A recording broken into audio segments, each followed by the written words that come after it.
How can we give our kids and teens relief from social media pressure? That's the topic we're going to be addressing today on Flourishment. I'm your host, Tina Yeager. Flourishment is sponsored by Access More.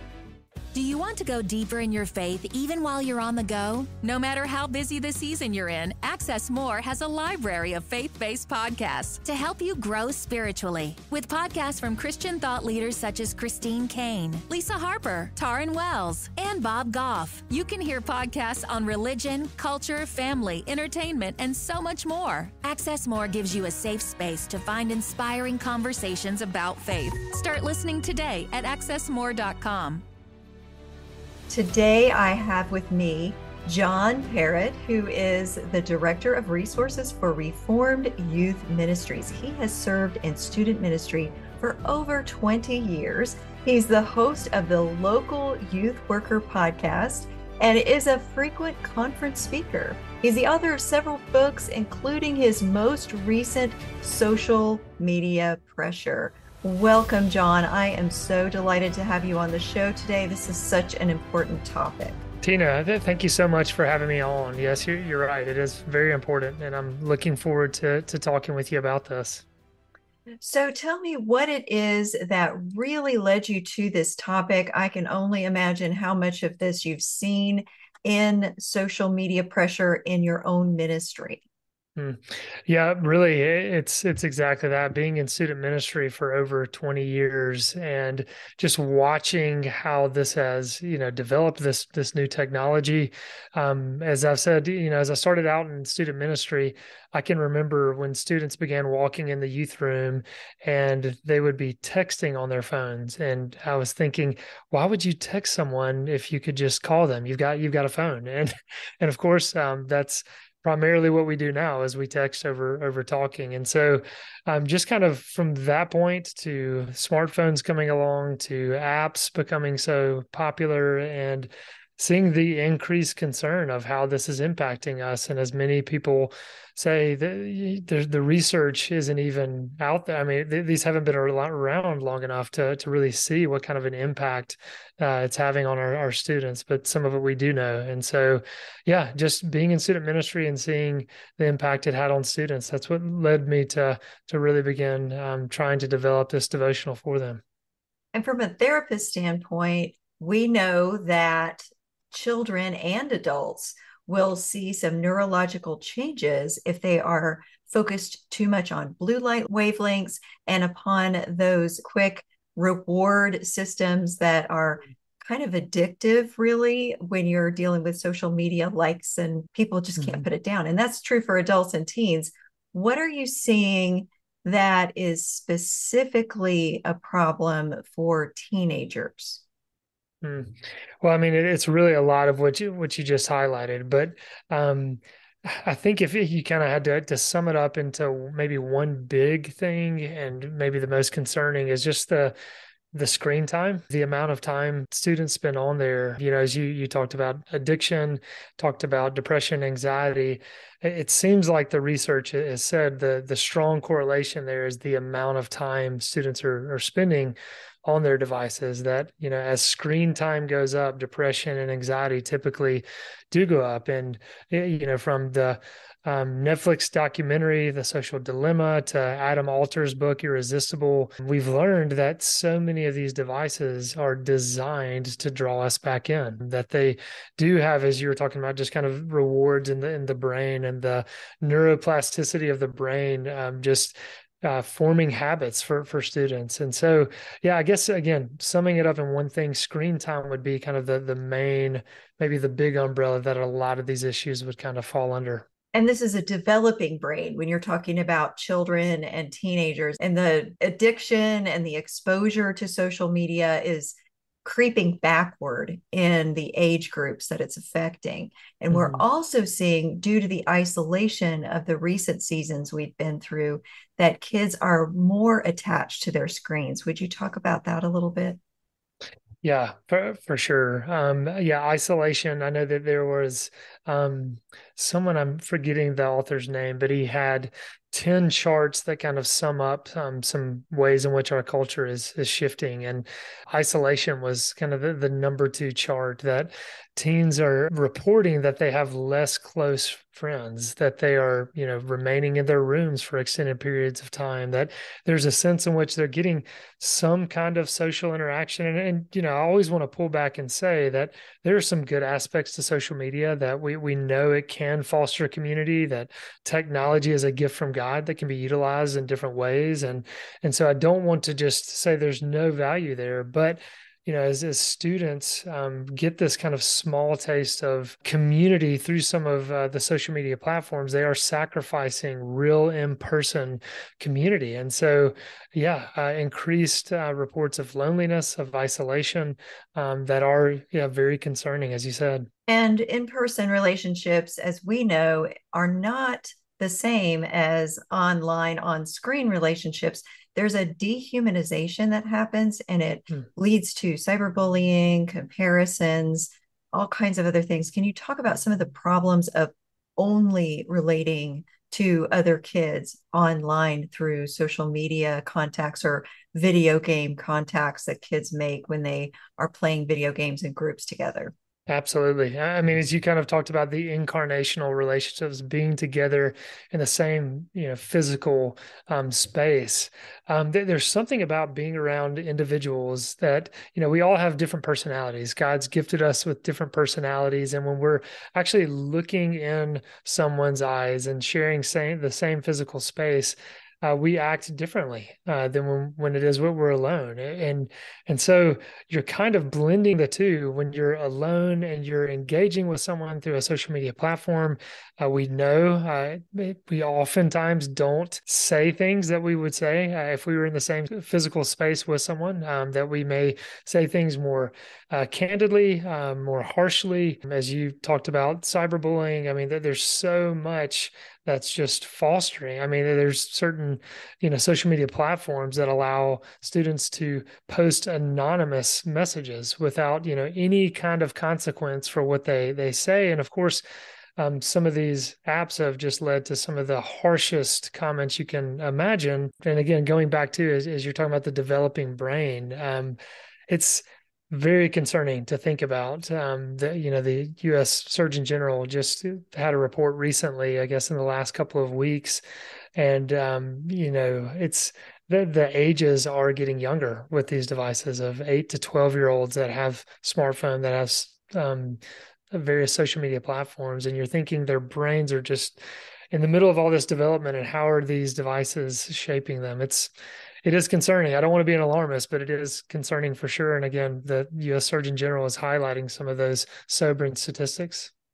That's right. And there are solutions to this. So that's why it is good for people to look up resources like your book that allows kids to engage in healthy levels online rather than retreating into only engaging with other students and other kids online, so that you don't really get that in-person contact where you learn to read social cues on facial and nonverbal, body language that we need to learn in order to interact with other people. And learning to be empathetic and compassionate doesn't really happen as well if you're only engaging online. So this is very important. How can people stay in touch with you and get a copy of your book that helps guide teens toward creating that balance of interacting well in person, not just online?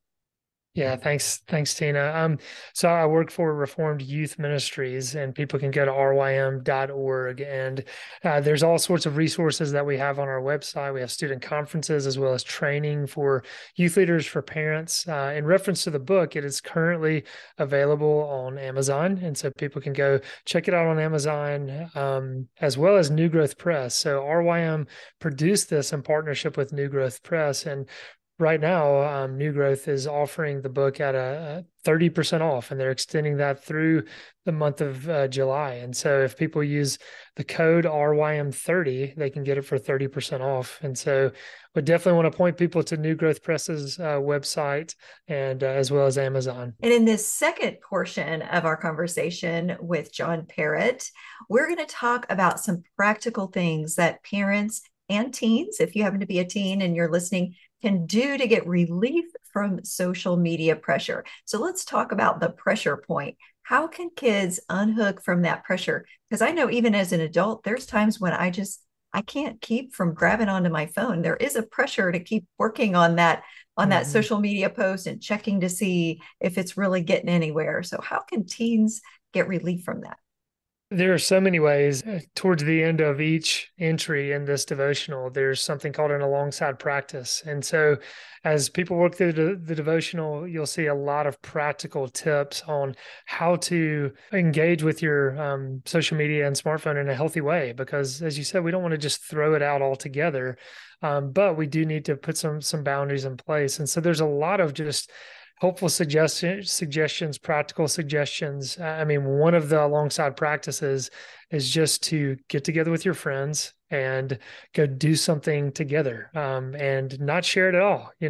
To leave your phones behind. And obviously, since we're talking to teenagers, with your parents' permission, if they're okay with that, because I know parents want to get in touch with their students, but just try to encourage students to get together, go out to dinner together, go for a walk and a nature trail, something along those lines, and just try to do something like that to just get a break and to get off of the devices. Because yeah, as you said, as adults, we need to hold ourselves accountable as well, and to realize that while these devices can be helpful, and many of us, because of our callings and careers, we have to be on them to a certain extent, but then to also try to find those times to step away. And so, I mean, that's just, one practical example. I mean, something else is encouraging students to wake up without their device and to put their device to sleep before they go to sleep. And some of that I've borrowed from Andy Crouch's book, Tech Wise Family.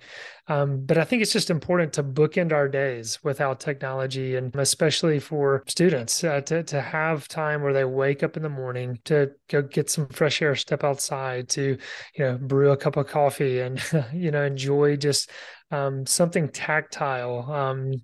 Instead of picking up their device, and same as they go to sleep. I think that can just be very helpful, and studies have shown just the benefits of doing that. I noticed two things in what you were saying. The first of all is bookending the day without technology. That is a place that is a sacred space we could put God in, right? Exactly. Yes. And that's something too. So, kind of gradually throughout the book, trying to encourage students to fill those spaces with God's word, as you said. A verse that comes to mind often is from Jeremiah: "The heart is deceitful above all else and desperately sick. Who can understand it?"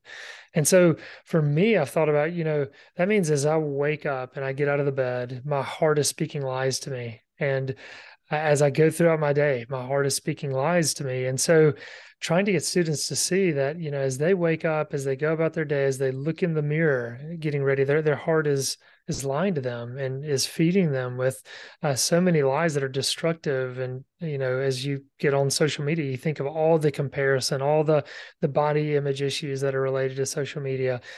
Well, if we're beginning our day in God's word, that doesn't mean all of those difficulties will go away and we're still going to be walking around with a heart that lies to us, but we are filling ourselves with truth, that God's word is truth. And we need truth to be speaking back to the lies. And so, yes, that's a definite encouragement that we want students to kind of book in those days as well with God's word and his truth. It doesn't mean it won't affect you, but it's like taking plenty of antioxidants to give you the That's, resilience you need so it doesn't destroy you and you can that's right. respond to it better. And I also noticed that you were talking about this in a way that sets it up so we can recognize it as idolatry. We Hmm. can worship our phones and not realize that that's what we're doing. Isn't that true? Oh, yes, for sure. And that's something, sometimes as what we talk about idolatry, I mean, it can be discussed in a very shameful way or shaming, and but I do think, I mean, it's important for us to talk to our children that, yes, their hearts, as Calvin said, are idol factories, that they're constantly churning out new idols, but we need to do that in a way as parents and as youth workers and older mentors in the lives of these students, in an empathetic way to say, hey, we struggle in the same way. We make these devices idols just like you do, that there's nothing wrong with you, but this is just a reality of the fallen human heart, that we are going to be prone to turn anything and everything into a false god. And more often than not, these are good things that we're turning into a false god, not bad things. It's often things that can be good that we just make ultimate things and we begin to worship them. And so it's important to be teaching the next generation just these realities of their heart, even though it can be a harsh truth. It's truth nonetheless. Well, that's the difference between God's good gift of conviction and the enemy's counterfeit of shame, is that Hmm. God's conviction helps us move forward. The Hmm. enemy's counterfeit of shame will always hold us back and put us down and not let us move at all. So if you are finding that when you're dealing with the social media pressures and feeling shame and not wanting to do anything and putting yourself down, that isn't from God. And I love that you're bringing this in a positive, forward moving, growth oriented perspective. And you've got practical steps that kids can do in each one of those devotional pieces. And that's important because we need to be tactile. We are Hmm. tactile human beings. Hmm. Yeah, that's right. And so often, it seems like we can finish a chapter of a book and then it's kind of like, okay, so what? So what do I do now? And so hopefully some of those practices at the end of each entry is just kind of an action item. And some of them are creative and some of them encourage creativity of, here's the basic idea, but utilize some of your own creativity and do this in a unique way. And so I hope that it just kind of drives home the main theme of each chapter and gives something tangible to the reader that they can act on. It'll help them remember your message and creative acts, things that we do tangibly with our hands, like people used to do decades ago before we had cell phones that we worked on all day long. We were engaging different parts of our brain. So it's healthy for our neurology to do Mm. tactile activities. So you've got like a Mm. double bonus in your book there. So that's fantastic. How can people stay connected with your ministry and find more benefits and resources, plus get a copy of your new book? Yeah, so if people go to rym.org, I'm the director of resources for RYM, as you said, and we have student conferences people can check out. We'll be starting those next week out in Colorado and then Florida and Maryland and Texas. And we also have training that people can be a part of. And then through our resources, we have a podcast, as you said, the local youth worker, so people can check out our work there, as well as free Bible studies people can access. And then in reference to the book, right now it's on Amazon available and New Growth Press. People can check it out there as well. So, what is one takeaway, one last thing, if you had to leave the audience with something that you would want every audience member to hear? Yeah, well, I think, as I think of the adults who are listening, if they're youth workers, if they're parents, counselors, I think it's important for us to realize that conversation is something that's very powerful. We can think it's just, something kind of common every day, but our students are longing for adult interaction, and our students are often lectured to every day when they go to school by their teachers, by coaches, and they want someone to listen to them. And so I think for us as adults to, I think with especially social media, parents can feel ill-equipped sometimes and can think I'm not the most tech savvy person, so I don't know what to say. But I think just sitting down and listening to your student, listening to your child, and really listening and trying to understand what it is they're wrestling with. And I just think that will go so far with the next generation, is just having adults sitting down and engaging in conversation with their children or students, and learning from them, as they share about some of these social media platforms that we're clueless about, but trying to walk alongside with them. And, I hope this devotion can be a part of that. I mean, it's, in a sense, it's a script to sit down and to engage with someone else with these issues. So that's kind of a final word, is to sit down and to have conversation and to listen. And each chapter has that alongside part, which is so Mhm. important. And I Mm. love what you've said about listening, because listening is loving. It's just Mm. great insights. Thank you for coming on the show today, John. Yeah, thank you so much, Tina, for having me. I really appreciate it. I hope that all of you listening were encouraged, inspired, and informed by this conversation with John Perritt.